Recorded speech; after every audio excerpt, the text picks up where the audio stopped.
was just past dawn on September 14, 2025, in the golden grasslands on the outskirts of Tsavo East National Park, Kenya.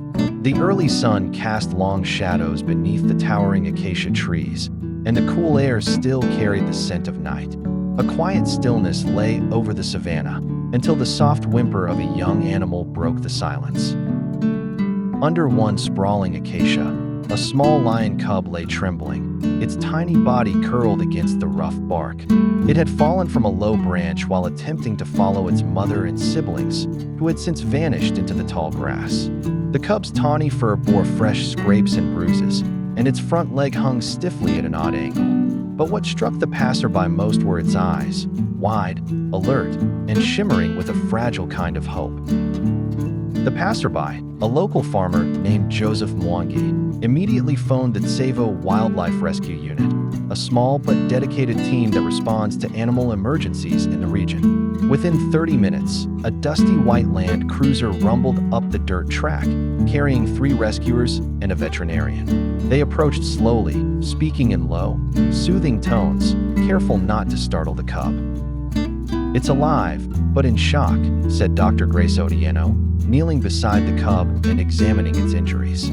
With deliberate gentleness, she and her colleagues lifted the tiny lion into a padded crate, ensuring that its injured leg was supported. The cub let out a faint cry but did not struggle, as if it somehow understood that these humans meant no harm.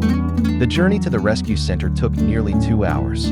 Along the way, Dr. Grace monitored its breathing, her hand resting lightly over its small chest. By the time they arrived, the morning sun was high, and the air shimmered with heat. At the facility, a modest complex ringed by tall fencing and shaded enclosures, the team began treatment immediately. X-rays confirmed a sprain rather than a fracture, a relief to everyone present.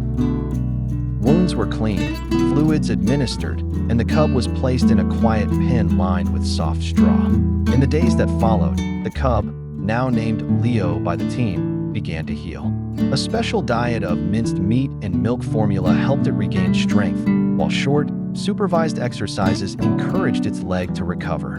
Volunteers often sat by its side, reading aloud or simply talking, letting it grow used to human presence.